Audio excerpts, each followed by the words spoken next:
W3C document object model అనేది legacy డామ్లో ఉండే అన్ని ఫీచర్స్ని ఆల్మోస్ట్ అన్ని ఫీచర్స్ని సపోర్ట్ చేస్తుంది. అండ్ అడిషనల్ ఫీచర్స్ కూడా ఇక్కడ ఉన్నాయి, additional properties, methods. For example body ట్యాగ్ని రిప్రజెంట్ చేస్తుంది. అట్లనే default view, document element, implementation ఇట్లాంటి రీడ్ ఓన్లీ ప్రాపర్టీస్ కూడా ఉన్నాయి. మరి ఇక్కడ మెథడ్స్ ఉన్నాయి. మరి ఈ క్రియేట్ మెథడ్స్ ద్వారా క్రియేట్ ఎలిమెంటు, అట్లనే క్రియేట్ కామెంట్, క్రియేట్ అట్రిబ్యూట్, వీటి ద్వారా మనం ఆ కామెంట్స్ని లేదంటే ఎలిమెంట్స్ని ఇట్లా క్రియేట్ చేయొచ్చు అనమాట, అట్రిబ్యూట్స్ని, వాటిని కొత్తగా. మరి ఈ యొక్క గెట్ ప్రాపర్టీస్ ద్వారా మనం element ID, get element by ID ద్వారా ఆ యొక్క ఎలిమెంట్ని యాక్సెస్ చేయొచ్చు, నేమ్ ద్వారా యాక్సెస్ చేయొచ్చు, అట్లనే ట్యాగ్ నేమ్ ద్వారా కూడా యాక్సెస్ చేయొచ్చు. మరి ఇట్లా మనకి ఈ యొక్క W3C డామ్లో ప్రాపర్టీసు, అట్లనే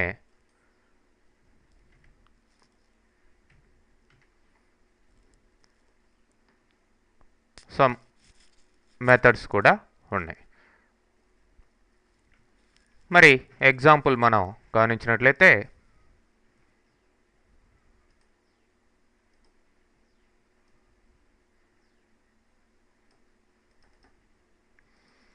ఇక్కడ చూడండి, డాక్యుమెంట్ డాట్ ఇంతకు ముందర ఎగ్జాంపుల్లో ప్రీవియస్ సెషన్లో ఉన్న ఎగ్జాంపుల్ లాగానే సేమ్ మార్చాం. బట్ ఇక్కడ document dot get elements by tag name ఏంటి, టైటిల్, దాన్ని బట్టి ఇక్కడ యాక్సెస్ చేస్తున్నాం. అట్లనే గెట్ ఎలిమెంట్ బై ఐడి, హెడ్డింగ్ని బట్టి ఇక్కడ యాక్సెస్ చేస్తున్నాం. సో ఇక్కడ మీకు గెట్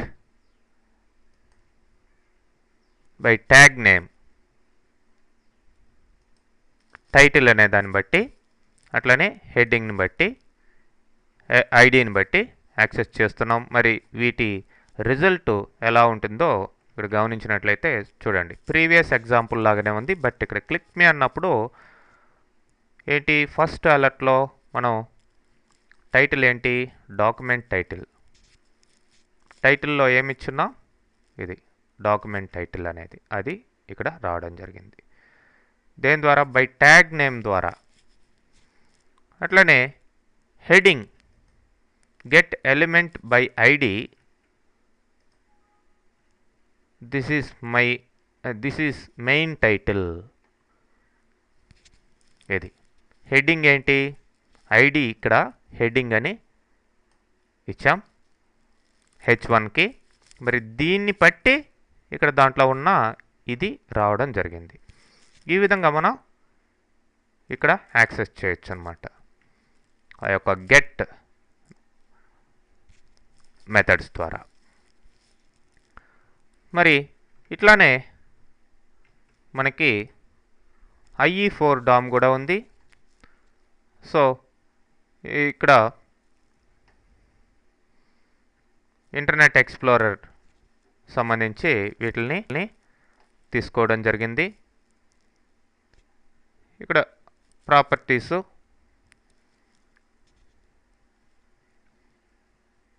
ఇట్లా నెంబర్ ఆఫ్ అడిషనల్ ప్రాపర్టీస్ ఉన్నాయి.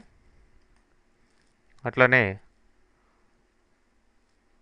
Element from point x, y coordinates తీసుకొని ఆ పాయింట్ నుంచి ఎలిమెంట్ని ఎట్లా యాక్సెస్ చేయాలనే దానికి ఉంది.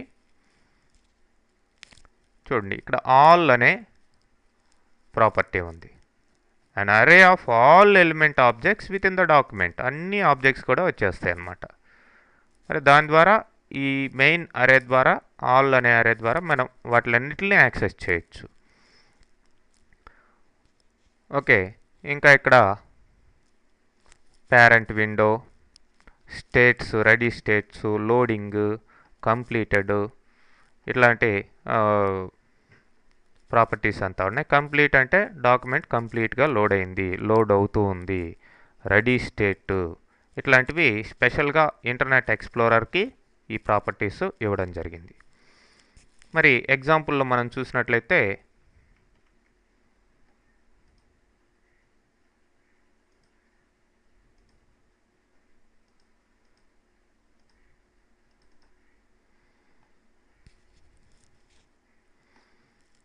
చూడండి, డాక్యుమెంట్ డాట్ ఆల్ అనగానే అన్నీ వచ్చేస్తాయి. దాంట్లో హెడింగ్ అనేదాన్ని మనం తీసుకున్నాం.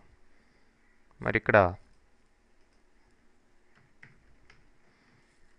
అంటే ఈ ఎగ్జాంపుల్స్లో వాటిని ఎలా యాక్సెస్ చేయాలి, ఆ యొక్క డాక్యుమెంట్లో ఉన్న డిఫరెంట్ ఆబ్జెక్ట్స్ని అనేది మనం మెయిన్గా చూపిస్తూ ఉన్నాం. యాక్సెస్ చేయడం అంటే ఇక మీరు దాంట్లో ఎలా వాటిని మీ యొక్క కోడింగ్లో యాక్సెస్ చేయాలి అనేది తెలుసుంటే మీరు వాటిని ఎలా మార్చాలి, ఎలా చూడాలి, ఎవ్రీథింగ్ మీరు చేయొచ్చు అనమాట. This is main title. చూడండి, ఐడిని బట్టి ఇక్కడ వచ్చేసాయి. దిస్ ఈజ్ మెయిన్ టైటిల్ అనేది డిస్ప్లే అయింది. RET dot inner HTML. Inner HTML అనగానే ఇక్కడ మీకు దాంట్లో ఏముంది అనేది క్లియర్గా మీకు తెలిసిపోతుంది అన్నమాట.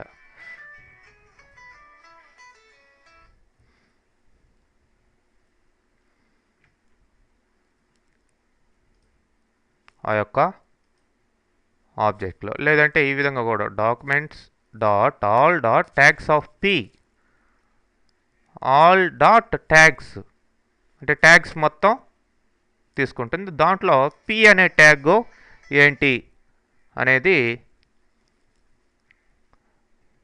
వచ్చింది. RET of 0 dot inner HTML. దీనికి ఫస్ట్ పారాగ్రాఫ్ ఏంటి? Paragraph p. ఇది ఫస్ట్ పారాగ్రాఫ్ ఎక్కడ ఉంది? ఫస్ట్ పారాగ్రాఫ్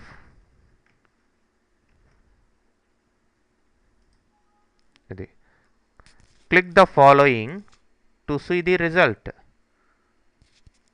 చూడండి, ఇది పి అనేదానికి ఇక్కడ ఉంది. Click the following to see the result. అదే ఇక్కడ డిస్ప్లే కావడం జరిగింది. ఈ విధంగా మనం ఇక్కడ IE4 DOM లో యాక్సెస్ చేయొచ్చండి.